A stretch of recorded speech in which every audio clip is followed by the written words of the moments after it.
आज मेरे साथ एक्सपीरियंसेस ऑफ लाइफ अर्थात जीवन के अनुभव के इस एपिसोड में जुड़ी हैं डीएवी हाई स्कूल गुवाहाटी की धर्म शिक्षा अर्थात नैतिक शिक्षा की शिक्षयित्री, जिन्होंने आजीवन बच्चों को धर्म शिक्षा और नैतिक शिक्षा ही सिखाया है। आइए आज जानते हैं जीवन के अनुभवों को उनके माध्यम से। सबसे पहले तो आपका परिचय। मेरा नाम मुनीसा गोस्वामी जी। मैं पश्चिम बंगाल में रहती थी। अच्छा। अभी तो मैं गुवाहाटी में कार्यरत है जी। डीएवी विद्यालय में शिक्षयित्री के हिसाब से मैं काम करती हूँ जी। 1992 में ज्वाइन की हूँ मैं विद्यालय में। अच्छा। तब से मैं मोरल साइंस नैतिक शिक्षा पढ़ाती हूँ।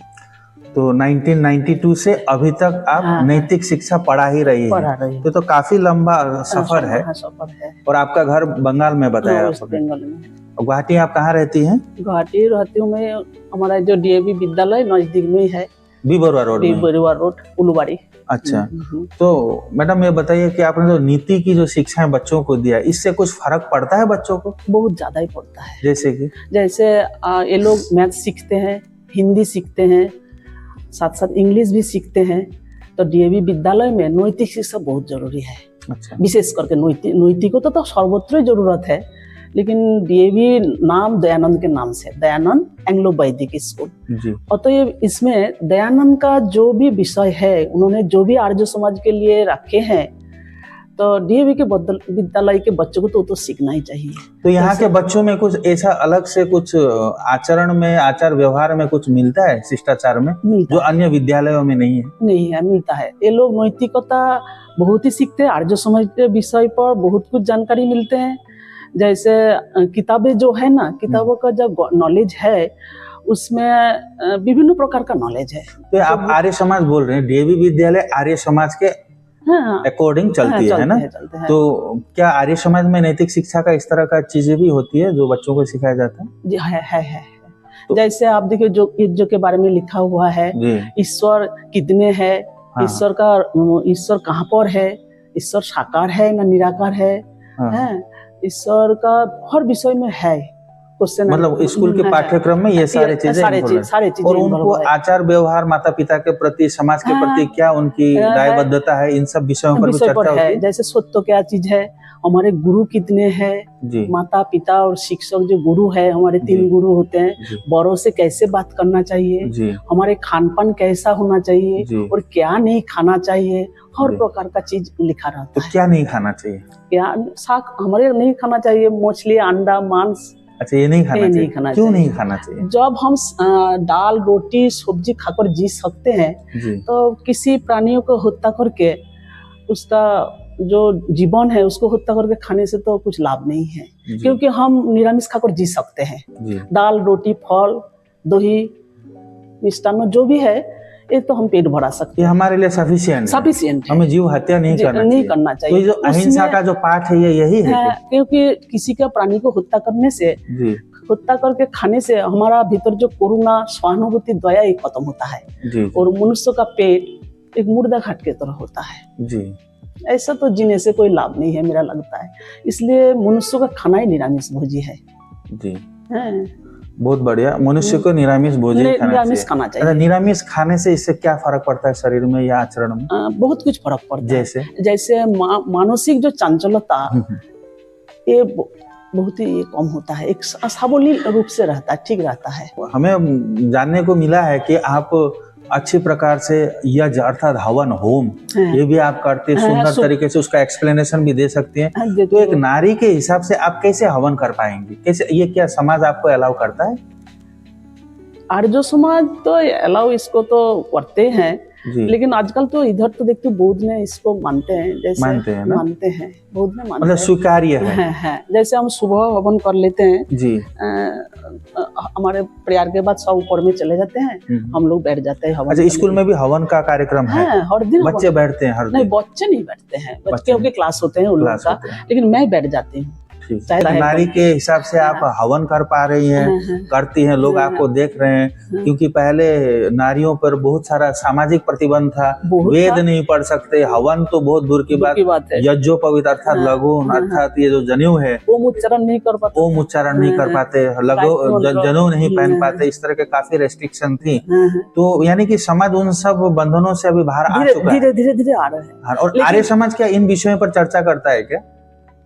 किन विषय पर? ये नारियों को अधिकार देना चाहिए, नारी भी होम कर जरूर, सकती है, एकदम। आर्य समाज स्वामी दयानंद का आविर्भाव के पूर्व में ये सब तो अधिकार ही नहीं था। अच्छा। कुछ नहीं था, कोई गायत्री मंत्र उच्चारण नहीं कर पाएगा, कोई वेद मंत्र तो दूर की बात है, ये जो नहीं बैठ नहीं पाएगा। अच्छा। ये तो विभिन्न रकम प्रतिबंध। तो आप ये मानते हैं कि ये सब स्वामी दयानंद जी के आने के बाद उनके अवदानों में से बहुत महत्वपूर्ण? बहुत महत्वपूर्ण। अगर स्वामी जी नहीं आते शायद नारी शिक्षा इतना उन्नति की ओर नहीं जाते हैं। उनके लिए शतकोटि प्रणाम। बहुत सुंदर। तो हमारा भी प्रणाम है उनको। तो ये बताइए, आपने जो जीवन में ये सारे अनुभव किया, आप तो परिवार भी चलाती है ना, घर में खाना पकाना या घर मेंटेन करना, स्कूल में बच्चों को चलाना, तो ये सारा मेंटेन आप कैसे संतुलन कर पाती हैं? एक रूटीन के हिसाब से आ गया। कोई दिक्कत नहीं होती? असुविधा नहीं होता है। अगर थोड़ा सा सुबह अगर उठ पाए जल्दी हो जाता है, और उठने के अभ्यास हो गया मेरा। तो क्या अब मनुष्य का जो जीवन है, तो वो जीवन क्या ये गतानुगतिक जो दिनचर्या है, सुबह उठना, फिर अपने काम को करना, भोजन खाना, बच्चों को पढ़ाना, जो भी अपना रूटीन में, किसी को बच्चे को पढ़ाना, किसी को ऑफिस में काम करना, क्या यहीं तक सीमित है या जीवन किसी और चीज के लिए भी बना है? नहीं, यहाँ तक सीमित नहीं है। मनुष्य का जीवन का मुख्य उद्देश्य ईश्वर प्राप्ति। मुख्य उद्देश्य ईश्वर प्राप्ति, थोड़ा एक्सप्लेन कीजिए। हमारा यह शरीर ईश्वर पाने के लिए मिला है। ये कहाँ उल्लेख है? यह आपका वेद में उल्लेख है। अच्छा। यह शरीर आपको ईश्वर प्राप्ति के लिए मिला है। तो हम क्या ईश्वर प्राप्ति के लिए ही जन्म हुए हैं? और हमारा सृष्टि ईश्वर ने ही किया है, और ईश्वर बोल रहा है कि आपको मैंने जन्म दिया है। अच्छा से जानो, आप मेरे को जानो। अच्छा। जान के आप मुक्ति प्राप्त करो। मुक्ति क्या होता है? मुक्ति होता है विद्या को प्राप्त करके जो मतलब दुख कष्टों से मुक्त होना। जैसे आपने बताया कि मनुष्य के जीवन का उद्देश्य है ईश्वर प्राप्ति। तो ईश्वर प्राप्ति के साधन क्या है, कैसे उसको प्राप्त करें? ईश्वर प्राप्ति के साधन, मुख्य साधन है अष्टांग योग। क्या होता है वो? अष्टांग योग होता है जैसे आपका यम, नियम, आसन, प्राणायाम, प्रत्याहार, धारणा, ध्यान, समाधि। जितने भी महापुरुष हमारे संसार में आए हैं, इसमें किसी एक चीज को बहुत अच्छी तरह से पकड़ लिया। अगर यम नियम को आप पालन नहीं करेंगे, उसके बाद आसन, प्राणायाम, प्रत्याहार, धारणा, ध्यान, समाधि प्राप्त नहीं कर सकते। यम नियम क्या है? यम नियम जैसे देखो आप, अहिंसा, सत्य, अस्तेय, ब्रह्मचर्य, अपरिग्रह। अहिंसा, सत्य, अस्तेय, चोरी न करना, इसको जीवन में पालन करना है। इसको पालन के बिना आप अगर आसन प्राणायाम करेंगे तो काम नहीं है, ईश्वर प्राप्त नहीं होगा। ये तो पहला है ना। यम मतलब संयत जीवन यापन। अहिंसा, योग मतलब ईश्वर प्राप्ति का एक साधन है, जो अष्टांग योग, यानी कि योग मतलब जोड़ना क्लास है ना। किसको? योग चित्तवृत्ति निरोध, अपने वृत्ति को निरोध करना, ये योग है। अच्छा। तो एक साधन ये जो अभी जो हम देखते हैं, लोग ईश्वर प्राप्ति के लिए जो कर्म कांड करते हैं, पूजा करते हैं, मंदिर में जाते हैं, शंख बजाते हैं, घंटा बजाते हैं, कीर्तन करते हैं, भजन करते हैं, होम करते हैं, क्या ये सब भी ईश्वर प्राप्ति का मार्ग है? नहीं होता है। तो हम क्यों करते हैं सब? पता नहीं, क्योंकि हम तो आर्य समाज, मैं आर्य समाज हूँ, समाजी हूँ, मैं आर्य समाज को मानती हूँ। तो आर्य समाज में लिखा ही है, न तस्य प्रतिमास्ति जी, न तस्य प्रतिमास्ति। नहीं, ईश्वर की प्रतिमा नहीं है, फिर भी हम कर्म कांड करते हैं। ऐसे भी लोग हैं जो निराकारी हैं, जो ईश्वर को सर्वव्यापी मानते हैं, किसी आकार में वो लोग नहीं उसको पकड़े नहीं है। फिर भी जैसे आर्य समाज में होम होता है ना, या और कोई भजन कीर्तन के माध्यम से भी ईश्वर प्राप्ति का मार्ग में डूबे हुए। मन का स्थिर करने के लिए एक प्रक्रिया है ये सब चीज। अच्छा। मन को स्थिर किया जाता है। जैसे आप भजन सुन रहे हैं, आप अगर आज्ञा चक्र में मन को रख पाएंगे जी, या तो सहस्रार में मन को रख पाएंगे जी, तो आपको बहुत कुछ मतलब जैसे हमारे ये है स्वाधिष्ठान, मूलाधार है, मणिपुर, हृदय चक्र, विशुद्धि, आज्ञा चक्र, सहस्रार जो है, इसमें अगर मन रख पाएंगे, आपको तो और क्या लगे, इसमें तो बहुत। यानी कि ईश्वर प्राप्ति से पहले की जो एक परिवेश होना चाहिए, मन को, चित्त को एक जगह पे ठहराना। चंचलता वैसे तो आप कुछ भी काम नहीं कर जी। पाएंगे, चंचल होने से संभव ही नहीं है। मतलब एनवायरमेंट क्रिएशन बता रहे हैं। ईश्वर को प्राप्ति से पहले जो एक परिवेश बनना चाहिए, उसके लिए आपका जम नियम जो है अहिंसा सत्य अस्त्य ब्रह्मचर्य अपरिग्रह जी, और नियम का जो है शौच संतोष तप श्रद्धा ईश्वर परिधान, जी, इसको तो 5 जो 10 है इसको अच्छी तरह से पालन करना है। जी। इसके पालन के बिना आगे बढ़ना मुश्किल है, ये तो बहुत कठोर है, इतना आसान नहीं है। आसान नहीं है, बिल्कुल आसान नहीं, बोलना भूल होगा। तो आपने तो बता दिया कि जीवन का उद्देश्य ईश्वर प्राप्ति है, एकदम ईश्वर प्राणिधान है। हाँ।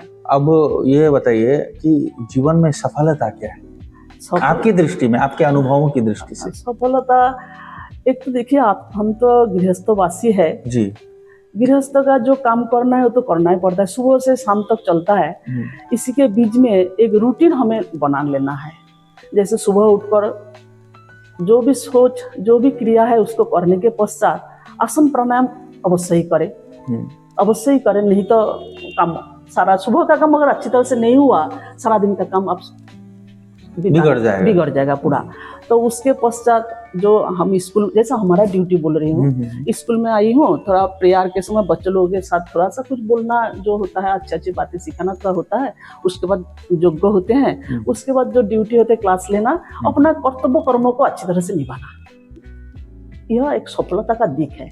अगर हमारा जो कर्म है इसको अगर हम अच्छी तरह से नहीं निभा के मैं अगर बोलूँ मैं धर्म कर रहा हूँ क्या, या तो मेरा सफलता मिलेगा, वो मिलना मुश्किल। यानी कि जो आपका ड्यूटी है, आपका जो दायित्व है, उसको सही रूप से निर्वहन करना ही सफलता है। सफलता क्या ऐसी उपलब्धि है कि यश मिल गया, प्रतिष्ठा मिल गया, इतना धन मिल गया, सफल हो गया, ये नौकरी मिल गया, उतना तो नहीं है आपका। वो सफलता माना जा सकता है? नहीं माना जा सकता है। आपका कर्तव्य कर्म जो है जी, उसको अच्छी तरह से निभाना है, वो धर्म भी है और सफलता का एक दिक है। लेकिन अभी समाज में देख रहे हैं हम, जो सफलता की जो परिभाषा है तो कुछ अलग तरीके से है। जैसे आप धनवान हो गए, आप सफल हो गए, आपके पास 4 गाड़ियां हो गए, आपके पास सफलता है, आपके पास एक बिल्डिंग है, आप सफलता, आपके पास बढ़िया नौकरी है, आपके पास बढ़िया बिजनेस है, आप सफल हैं। क्या ये दृष्टि सही है जीवन की दृष्टि? देखिए, पैसा लगता है चलने के लिए, पैसा सब कुछ नहीं है, एक बहुत बड़ा माध्यम है चलने के लिए, माध्यम है, क्योंकि सर्व कष्ट दरिद्रता। अच्छा, दरिद्र सब कष्ट का मूल होते हैं। जो अगर पैसा नहीं है तो चलना मुश्किल है, किंतु बोला है धनाधर्म ततो सुखम। धन से ही सुख मिलता है। वयम से हम पतयो रोई नाम, हम धन का ऐश्वर्यशाली बने, धन चाहिए, धन चाहिए, किंतु धन सब कुछ नहीं है। अच्छा, मैं देख रहा हूँ आपको, आप अभी भी आपने 2-3 सूक्तियां वेदों की, उपनिषदों की, पता नहीं कहाँ से आप लाई हैं। इससे पूर्व भी आपने वेद के ऊपर मैंने देख रहा हूँ मैं, आपको अच्छा एक संज्ञान है। थोड़ा बताइए वेद क्या है? वेद आपका जो है, वेद ज्ञान का संग्रह है, ज्ञान का इकट्ठा है। अच्छा, वेद अखिल धर्मम ब्रह्म, वेद सभी धर्मों का मूल है। नास्ति वेदात परम शास्त्रम, वेद से बढ़कर कोई शास्त्र नहीं है। सर्व ज्ञानमयी ही स्वः, वेद सर्व ज्ञानों का अक्षय भंडार है। ये तो वेद सब शास्त्रों का भंडार है या सब धर्मों का मूल है। तो ये तो हमारी जो सनातन धर्म, हिंदू धर्म की पुस्तकों में है। तो लेकिन अभी जो मैंने नोटिस किया है कि वेद, आपके अनुसार वेद हिंदुओं का परम ग्रंथ है, यही बताना चाह रहे हैं? हमारा सनातन जी। लेकिन सनातन धर्म के मंदिरों में मुझे कहीं वेद नहीं दिखा। सनातन धर्म के आश्रमों में, गुरुकुलों में 1-2 को छोड़ के, शायद आर्य समाज के तो सभी जगह मुझे दिखने को मिला है। इसके अलावा और शायद कहीं 1-2 में हो सकता है, लेकिन आप किसी भी मंदिर में जाइए वेद नहीं है। ऐसा क्यों? पता नहीं, मनुष्य मानना ही नहीं चाहते हैं इसको। तो हिंदू वेद को ही नहीं मान रहा है? नहीं मानेगा, कहाँ के हो सकता है? इसलिए वेदों का प्रचार प्रसार बहुत जरूरत है। इसका क्या कारण है? हिंदू वेद से बहुत दूर, हिंदुओं के घर में वेद नहीं है। आप एक मुस्लिम के घर में जाइए, आपको वहाँ पे कुरान मिलेगा, आपको वहाँ पे हदीस मिलेंगे। एक क्रिश्चियन के घर में जाइए, आपको वहाँ निश्चित रूप से बाइबल मिलेगा। या अन्य धर्मों के घर में भी जाएंगे, कुछ न कुछ उसको एक उसका जो परम धर्म ग्रंथ है वो मिलेगा। लेकिन हिंदुओं के घर में जो हमारा हिंदुओं का जो परम धर्म ग्रंथ है वेद, वो नहीं है। और भी क्या ये दुर्भाग्य है? दुर्भाग्य है, बड़ा दुर्भाग्य। अभी हिंदू किसको अपना धर्म ग्रंथ मान रहा है? पता नहीं वो लोग क्या मान रहे हैं, गीता मान रहे हैं ना पूजा पाठ मान रहे हैं, पता नहीं कौन सा मान रहे हैं। लेकिन और भी प्रचार प्रसार का जरूरत है, मतलब वेद का प्रचार प्रसार की आवश्यकता है। कौन करेगा इसको? आर्य समाज। और दूसरे कोई? दूसरा कोई कहाँ कौन वेद मानते तो नहीं है, आर्य समाज प्रचार प्रसार करेगा। आर्य समाज का क्योंकि आर्य समाज का मूल आर्य समाज वेदों को मानते हैं। आर्य समाज के ऐसे कोई नियम है क्या जहाँ वेद को बहुत प्राधान्यता दिया हो? है, आर्य समाज तो वेदों को ही मानते हैं, वेद को ही मानते हैं। संवत्सरम संवदधम ये सब तो वेद का ही मंत्र है। वेद का ही मंत्र है। अग्निमीरे पुरोहितम अग्निनाय सुपथराये अनुव्रत पितु पुत्र मात्रा भवतु सन्मनः। इन सब पे तो बहुत अच्छे संदेश होंगे। संदेश इतना सुंदर संदेश है जिसका मतलब पढ़ने से एकदम ये हो जाता है। लेकिन ऐसा भी है क्या वेद से काफी हम लोग दूर आ गए हैं? हाँ। उसका क्या ये कारण है क्या, जब कालांतर में समय के साथ अनेक धर्म ग्रंथों की सृष्टि हो गई, अनेक बाबाओं के, गुरुओं के, अनेक महर्षियों के उत्पत्ति के बाद उन्होंने अलग अलग समाज को अलग अलग तरीके से चलाया, दिशा दिलाया, अलग अलग ग्रंथ रचे गए। तो क्या है कि एक हिंदू समाज इन नए नए ग्रंथों में उलझ गया और जो उसकी जो असली जो रूट है, जो मूल है, आपने बताया वेदों खिलो धर्मो मूलम, तो उस मूल पे वो पहुंच ही नहीं पा रहा है। तो आवश्यकता क्या है कि वेद को हिंदुओं के साथ जोड़ना है। क्योंकि देखिए वेद जो है ना केवल सृष्टि के प्रारंभ में जब मनुष्य का उत्पत्ति हुआ उसी समय वेद का ज्ञान दिया गया है। केवल हमारे देश के लिए नहीं है, सारा संसार के लिए, सारा ब्रह्मांड के लिए एक एक ये दिया गया है। इसलिए का अनंता वही वेदाहा, अनंत है। केवल हमारे देश के लिए ऐसा नहीं है, सबके लिए सृष्टि के प्रारंभ में वो विश्व ब्रह्मांड के लिए, यानी कि पृथ्वी के बाहर भी जो जीव जंतु या मनुष्य इत्यादि श्रेष्ठ जीव है सबके लिए वेद है। वेद ज्ञान का वेदस चक्षु सनातन, वेद ज्ञान विज्ञानों का अक्षय भंडार है। अच्छा। बुद्धि पूर्वक वाक्य कितिर वेदे, वेद बुद्धि पूर्वक है। अच्छा। इसमें असत्य कोई भी बात लिखा नहीं है। अच्छा। सृष्टि के प्रतिकूल कुछ भी बात लिखा नहीं है, सृष्टि के अनुकूल बात लिखा हुआ है। इसमें ना तो ऋषि महर्षि का कहानी है जी, ना तो किसी का कुछ लिख के दिया है, ऐसा नहीं। और वेद को लिखने के लिए ना तो इसमें कोई गप है। अच्छा। ना तो इसमें लिखने के सन शताब्दी या तिथि है, ना तो महापुरुषों का जीवन कहानी है। ये सृष्टि के प्रारंभ में मनुष्य के कल्याण के लिए जो ज्ञान दिया था वही ज्ञान वेद है। एक संविधान है। अच्छा। सृष्टि बन गया, मनुष्य को रहने का तो विधि विधान होगा, उसी विधान के नाम है वेद। यानी कि मनुष्य के लिए एक संविधान है एकदम। मनुष्य को कैसे, बहुत सुंदर, बहुत अच्छा लगा वेद के बारे में आपसे जाना। अच्छा मैडम ये बताइए सत्य क्या है? सत्य जो है जैसे देखा सुना जाना हो उसको वैसे ही बोलना लिखना मानना सत्य कहलाते हैं। सत्य कहलाते हैं। सत्यम सर्वस्व सोपानम, सत्य स्वर्गों की सीढ़ी होते हैं। अच्छा।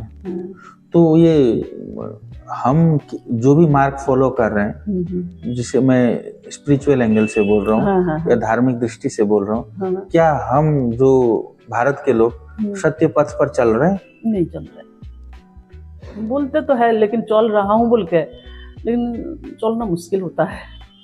सत्य कठिन है। सत्य कठिन है। सत्य का मार्ग कैसा है?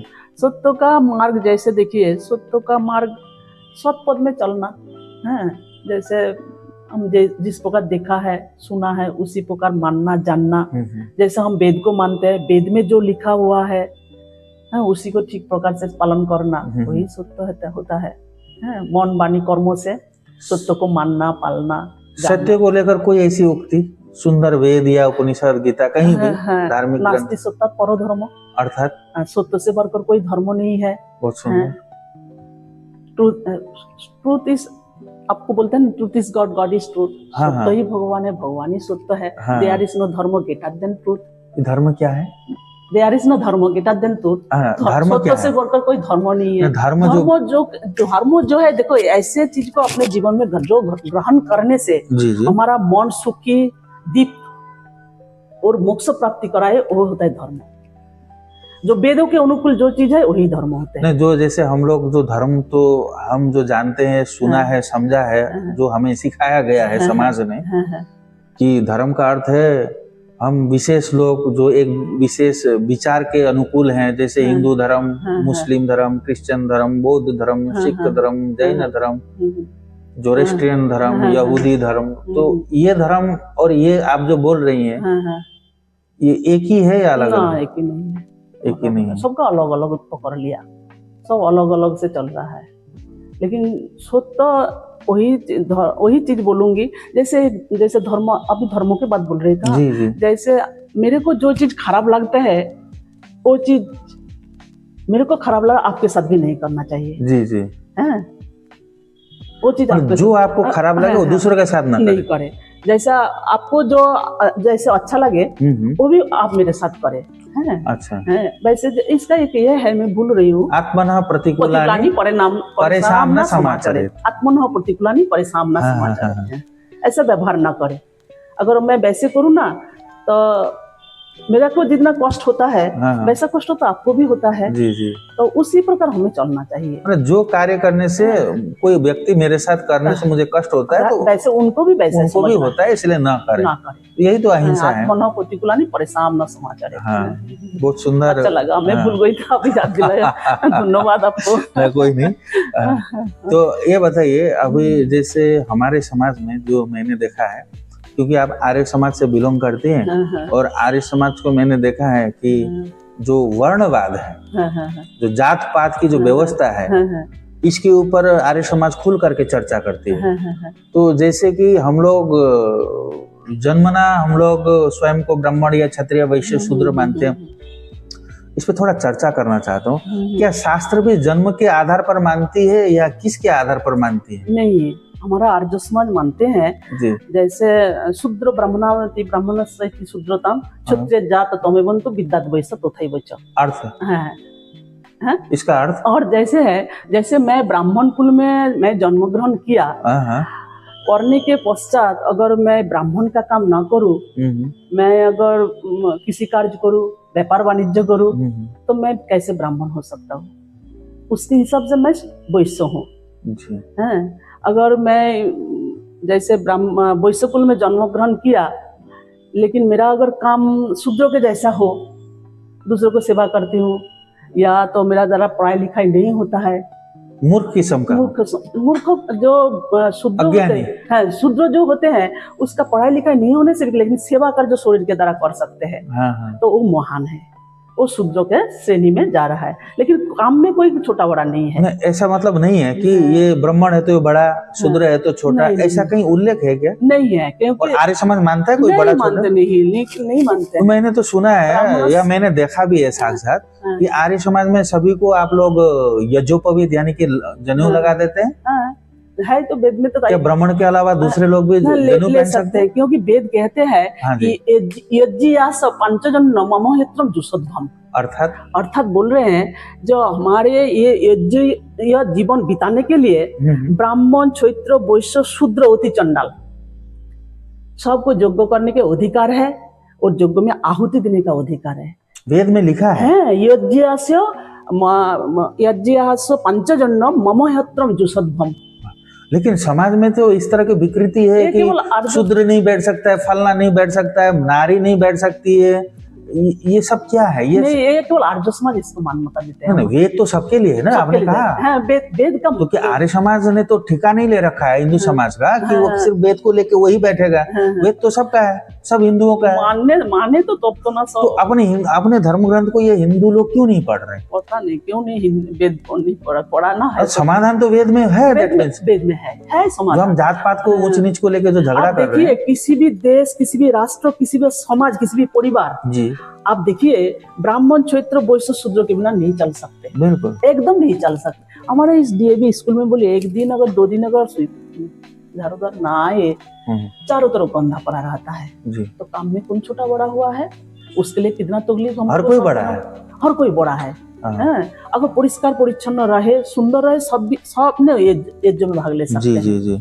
इसके लिए एक परिष्कार परिच्छन्न का जरूरत है, यानी कि कोई छोटा बड़ा नहीं, छोटा बड़ा नहीं मानना नहीं चाहिए, छोटा बड़ा मानना नहीं चाहिए, परिष्कार परिच्छन्न हो। मैं उनके घर में खास। अच्छा, मैंने सुना है कि गीता में भी इस तरह का श्री कृष्ण का संदेश है कि चारों वर्ण, गुण कर्म विभाग, ऐसा कुछ श्लोक है क्या? है। वो थोड़ा एक्सप्लेन कीजिए तो। श्लोक कौन सा है वो वाला श्लोक? चतुर्वर्ण माया सिस्टम गुण कर्म विभाग। इसका अर्थ बताइए, दर्शक जानना चाहेंगे। इसका अर्थ है जो चतुर्वर्ण जो है, देखिए हमारा पूर्वजों ने हमारा समाज को ठीक रखने के लिए वर्ण और आश्रम की सुंदर व्यवस्था किया था।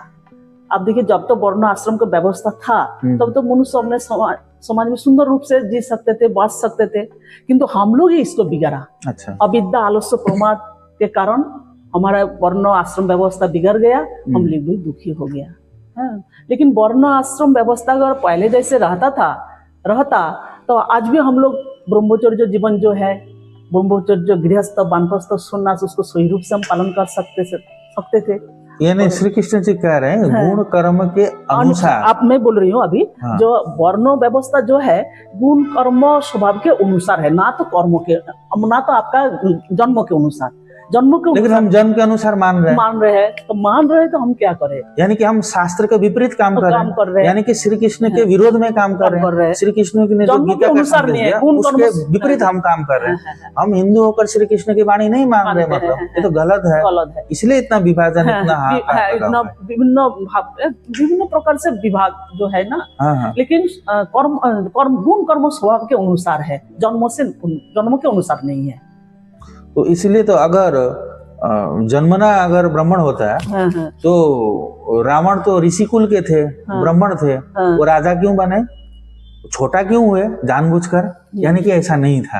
अच्छा, आपके हिसाब से अभी समाज में क्या क्या समस्याएं हैं वर्तमान समस्या तो बहुत कुछ ही है। जैसे समाज को जो कुरीतियां तो है, तब भी कुरीतियां, लेकिन सबसे बड़ी बात आजकल जो मैं देख रही हूँ, बोलना भी खराब लगते हैं, बोलिए ना, तो उसको और लोगों को स्वाधीनता की मिला है। सब कुछ हर दिख से चलने के, बड़े बड़े काम में करने के लिए है, क्योंकि हमारा तो औरत को तो बहुत बड़ा स्थान दिया है। बहुत यत्र नारीस्तु पूजन्ते रमन्ते तत्र देवता, उसमें तो आधुनिक युग ने कोई कमी नहीं रखी है नारियों को। मेरे को बड़ा दुख पूछते हैं, तो क्या दिक्कत है इसमें? अच्छा है तो नारियों को स्वाधीनता, नारियों को सब कुछ हो, लेकिन एक शालीनता बोध होने से और भी अच्छा लगता है। क्योंकि देखिए, अगर नारी अगर पुरुष लोगों को ठीक प्रकार से ये ना करे ना, गाइड ना करे ना, अगर नारी भी उस प्रकार चले जाए ना, तो किसी को उद्धार करने के लिए कोई नहीं रह जाते। इन लोगों का देश, खान पान, पुरुष लोगों का कोई खान पान जो है ना आजकल इतना अच्छा नहीं है। बाहर में खाना तो विभिन्न प्रकार का जो अश्लील जो चीज है ना, ये दिनों दिन बढ़ रहा है, ये बड़ा कष्ट देते हैं। यानी कि खान पान और परिधान ये दोनों चीज नारियों में सुधार आनी चाहिए आपके हिसाब से? जरूर आना चाहिए। मतलब गलत दिशा में जा रही है, गलत दिशा में। जैसे आजकल और भी बाहर में जो जाते हैं ना, वो भी मेरे को उतना। लेकिन देखिए, आप तो व्यतिक्रमी निकली हैं। नारियां तो इसको अपना अधिकार समाज के मांग रही हैं और मतलब खुल करके डंके की चोट पे बोल रहे हैं हम अपना अधिकार लेंगे, आप कौन होते हैं। लेकिन आप तो क्रिटिसाइज कर रहे हैं कि नारियां ज्यादा वो भी कर ले, किंतु एक मार्जित भाव रहने से, एक शालीनता बोध रहने से और भी अच्छा लगता। मतलब समस्या और कोई समस्या? और समस्या आपको और क्या बोला, युवाओं में कुछ ऐसा दिखता है कि उसको ठीक होना चाहिए? युवाओं में जैसे देखो, धार्मिक भाव बहुत कम है, देखती हूँ। बड़ों के साथ में बैठकर जो बातें करना, पहले में हमारा देखो घर घर में रामायण महाभारत सिखाया जाता था, पढ़ाया जाता था। गीता का कोई गीता पढ़ते थे, 10 आदमी बैठ के सुनते थे। इस प्रकार नहीं है, आजकल मोबाइल लेकर इतना व्यस्त हो जाते हैं, एकदम टीवी भी छोड़ दिया। एक समय टीवी में सब बैठ जाते थे, आजकल केवल मोबाइल लेकर बैठते हैं, उसमें भी सब कुछ खोल के देखते हैं, सब कुछ ये है एकदम खुल्लम हो गया। ये चीज और भी मतलब संस्कार का अभाव हो रहा है, बड़ा अभाव। तो इस तरह के देखिए, अभी तो हमने तो देखा, इसका परिवर्तन होने से और भी थोड़ा अच्छा लगता है। लेकिन संस्कार में तो आप कैसे सुधार कर पाएंगे? देखिए, स्कूल में उसको संस्कार की शिक्षा नहीं मिल रही, क्योंकि वो डीएवी स्कूल एक व्यतिक्रम है कि यहाँ तो नैतिक शिक्षा एक दिया जाता है, क्योंकि वो है ही वैदिक स्कूल। अब दूसरे स्कूलों में तो ऐसा नहीं होता है, और स्कूल की ओर से कोई संस्कार शिक्षा नहीं दिया जाता है। घर में तो मैंने जो देखा है अभी तक, चलिए एक जनरेशन संस्कार नीति ये सब जानती है, लेकिन आने वाले पीढ़ी में ऐसे गार्जियनों का अभाव हो जाएगा जो खुद नैतिक शिक्षा नहीं जानते। नहीं, बिल्कुल क्या सिखाएंगे? मैं देखती हूँ, बच्चा कहाँ सीखेगा? कहाँ सीखेगा? आप बोलिए, अम्मा अगर ना जाने, माता पिताजी अगर इस चीज को ना जाने, बच्चे लोग कहाँ से सीखेगा? ना स्कूल सिखा रहा है, ना घर सिखा रहा है, ना मंदिर जा रहे हैं वहाँ पे कुछ दो शब्द सुने। एक दिन बड़ा खराब अवस्था आएगा, खराब दशा आएगा। अगर गार्जियन लोग इसमें, पेरेंट्स लोग अगर इसमें अलर्ट ना हो, एक दिन का दशा बहुत खराब आएगा। मनुष्य को पहचानना बंद कर देगा। केवल ये तो अपने जीवन स्वार्थ नहीं के लिए वो कुछ भी कर है। जाएगा। ये तो जीवन नहीं है ना। मतलब ये होने वाला है, आप क्या हाँ, ऐसा कहना चाहते हैं? लगता है क्योंकि हमारा जो संस्कृति, हमारा जो संस्कार, ये दिनों दिन खत्म होते जा रहा है। रामायण महाभारत का कुछ चीज नहीं, गीता का कुछ नहीं। एक बच्चा आप देखिएगा अगर धार्मिक भावापन्न हो ना, उसको उल्टे काम में जाना बहुत कम होता है। घर में अगर पूजा पाठ देखे, चाहे हमारा वेद को ही मानना पड़ेगा कि आर्य समाज को मानना पड़ेगा, ऐसा बात नहीं है। घर में थोड़ा पूजा पाठ देखे, दादा दादी पूजा पाठ कर रहे हैं, क्या माताजी पिताजी थोड़ा धार्मिक भावापन्न है, बच्चों को बड़ा संस्कार, अच्छा संस्कार पड़ते हैं। लेकिन ये चीज दिनों दिन खत्म हो रहा है। एक तो पैसा के चक्कर में मनुष्य को इतना बाहर जाना पड़ता है, क्योंकि सब चीज इतना एक्सपेंसिव हो गया, यही भी बात है। उसके साथ साथ जीवन जमन कैसा है, त्रस्त व्यस्त एक हुआ है। अभी तो ऐसा भी है ना, जैसे जॉइंट फैमिली नहीं है, तो बच्चा दादा दादी तो उसके पास है ही नहीं। अब 2 माँ बाप, ज्यादा से ज्यादा 2 बच्चे, अभी ऐसा सिस्टम आ गया। माँ भी नौकरी कर रही है, पिताजी भी नौकरी कर रहे हैं। वो बच्चा, माँ पिताजी थक के आएंगे, बच्चों को उतना ख्याल नहीं कर पाएंगे, उनका भोजन इत्यादि कर पाए वही काफी है। तो संस्कार तो बाद में आती है। तो अभी की जो व्यवस्था है, आपको लगता है कि ये व्यवस्था भी इस चीज को बिगाड़ने में बड़ा योगदान दे रहा है? मतलब जो व्यवस्था है, आजकल का जीवन शैली है, पूरा ही बिगड़ रहा है। तो गार्जियन के पास भी टाइम है ना बच्चे के साथ बैठ, लेकिन टाइम निकालना पड़ेगा। हाँ, चाहे आपका पैसा कम हो, चाहे आप, हम लोग जो स्टाइल जो बढ़ाते हैं इसको कमती करके भी, हमारा जो नेक्स्ट जनरेशन है, बच्चे हैं, उन लोग को समय देना चाहिए। अच्छा, तो बच्चों में तो मैंने ये भी एक अनुभव किया है, जो राष्ट्र के प्रति, समाज के प्रति, संस्कृति के प्रति जो एक रेस्पॉन्सिबिलिटी होनी चाहिए, वो भी तो थोड़ा पहले के तुलना में बहुत कम है ना। वो अपने आप में लेकर व्यस्त है, इतना स्वार्थपर जैसे लगते हैं हम लोग, ना तो देश के लिए, ना तो परिवार के लिए, ना तो माता पिता के लिए, सिर्फ स्वयं के लिए। वृद्धाश्रम तो नहीं, क्या तो समाज को ये ठीक करना पड़ेगा क्या? आर्य समाज ये सब ठीक करने के लिए है, आगे बढ़ेगा? कितना करेगा आर्य समाज अकेला, कितना करेगा? सबको अलर्ट होना पड़ेगा। बात भी सही है, आर्य समाज अकेला कितना करेगा? आर्य समाज सब मानेगा ही क्यों? आर्य समाज की बात इतना मानता भी नहीं है। 10 दिन 5 दिन मानते, जैसे वैसे के वैसे ही बन जाते हैं, जैसे के तैसा। तो अब ये बताइए, थोड़ा सा आपके जीवन की तरफ भी रुख करते हैं। आपके जीवन में सबसे सुखद क्षण क्या रहा? खुशी के क्षण? हाँ, कौन सा क्षण था जब आप बहुत खुशी हुई? जब बच्चा हुआ, बेटा जब हुआ, तो अच्छा लगा। बहुत ही अच्छा दिखता, जो उसको पढ़ाएंगे लिखाएंगे, तो उसका बुद्धि संस्कार देंगे हम दोनों मिलके।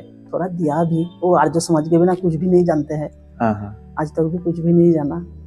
ये तो अच्छा लगते हैं। वो डीएवी में पढ़ा के बच्चे लोग के साथ रहती हूँ, इन लोग को अच्छे मार्क दिखा पा रही हूँ, क्योंकि नर्सरी से लेकर एकदम 5 तक है अभी। गायत्री मंत्र मैं नहीं सिखाती हूँ वो लोग को। अच्छा, तो ये आपको बहुत सुख देता है? खुशी लगता है, जब बच्चों को आप सिखाते हैं, बच्चे जब सीखते हैं, जब उन लोग देखते हूँ थोड़ा सा मेरे तरफ योगा सीख थोड़ा करते हैं, ये भी अच्छा लगता है। जब कुछ अच्छे बातें बोलते हैं और मैं कुछ सिखा पाया ये लोग को, ऐसे मेरे को एक अच्छा अनुभूति होते हैं। जब बच्चे लोग सीख रहा है, कम से कम आपका जीवन सार्थक है। तो कुछ आप दे के जा रही हो, क्योंकि आप लेकिन महान काम कर रहे हैं। देखिए, नीति की शिक्षा हर कोई नहीं दे सकता है। नैतिक शिक्षा, धार्मिक शिक्षा, ये बहुत इसके लिए अध्ययन चाहिए। किताब में जैसे गोस्वामी तुलसीदास का लिखा है, जहाँ सुमति तहाँ संपत्ति नाना, जहाँ कुमत तहाँ विपद निधाना। इतना सुंदर सुंदर बात जब बोलती हूँ ना, मेरे को तो बुरा ये कर देते हैं ना। आप बहुत सुखी हैं, क्योंकि आप प्रत्येक दिन आप सुख का अनुभव ले रहे हैं। हर व्यक्ति को ये नहीं, हर दिन लेती हूँ। जैसे हवन करती हूँ, जैसे प्रेयर में बच्चे लोग को बोलती हूँ, ये सब लिखा हुआ है, ये लोग को प्राय समझाते रहती हूँ। हवन करती हूँ, क्लास में जब जाती हूँ वो लोग को यही चीज सिखाती हूँ। कोई मेरे को देखने से ओम भूर्भुवः बोलते रहते हैं, कोई बाहर निकालू ना मैम ओम। तो आपने देखे 1992 से अब तक आप नीति शिक्षा और धर्म शिक्षा सिखा रही हैं। आपके तो बहुत बच्चे अभी बड़े हो गए हैं, बहुत बड़े अफसर हो गए, क्या हो गए। मैंने जो अनुभव किया है मैडम, कि विज्ञान हमने पढ़ा, अभी इस एज में हमें कुछ याद नहीं है। अभी कोई ब्लड का डेफिनेशन पूछे, हम बताने के लिए असमर्थ हैं। ये मैथमेटिक्स का साइन थीटा कोस थीटा कोई काम में नहीं आ रहा, जो उस लाइन में गया उसके लिए काम में आ रहा है। इस तरह से अनेक शिक्षाएं हमने सीखी, कोई गतानुगतिक दैनिक जीवन में काम नहीं आता है। एक ही शिक्षा जीवन में काम आता है, हर दिन प्रत्येक क्षण, वो है नैतिक शिक्षा। इसीलिए आपका कद सर्वोपरि है। अच्छा, ये तो सुखद अनुभव आपने साझा किया। अब कोई दुखद घटना क्षण जिससे आप काफी दुखी हुई हो जीवन में? दुखी हुई हूँ मैं गोस्वामी जी जब आंखें चले गए ना, हाँ हाँ। उस समय मेरा दुख का सीमा नहीं रहा। अच्छा अच्छा। बहुत बड़ा दुख हुआ। बहुत और अभी का दुख, बेटा इतना पढ़ा लिखा, अभी तक योग्य नहीं बना, अभी का तो दुख है। इसको नहीं कर पा रहा हूँ ना, कोई पर इंटरव्यू दे रहा है, कोई पर नहीं मिल रहा है। नहीं, वो हो जाएगा, समय आने से सब हो जाएगा। तो आपने अपना दुखद क्षण भी शेयर किया, आपने अपना सुखद क्षण भी शेयर किया, आपने अपने जीवन के अनुभवों को साझा किया, आपने वेद पर प्रकाश डाला, आपने अनेक धर्म ग्रंथों के सूक्तियों का जिक्र किया, उनके अर्थ बताए, आपने बहुत कुछ साझा किया इतने कम समय में। और मेरी इच्छा है कि मैं आपके साथ पुनः बैठूं, वेद को लेकर के बैठूंगा और उस पर हम 2-3 एपिसोड करेंगे। अब मुझे पूरा विश्वास है कि आप समय देंगे हमको और फिर हम चर्चा करेंगे। और बहुत बहुत धन्यवाद, आपने आज समय दिया। ठीक है, बहुत बहुत धन्यवाद।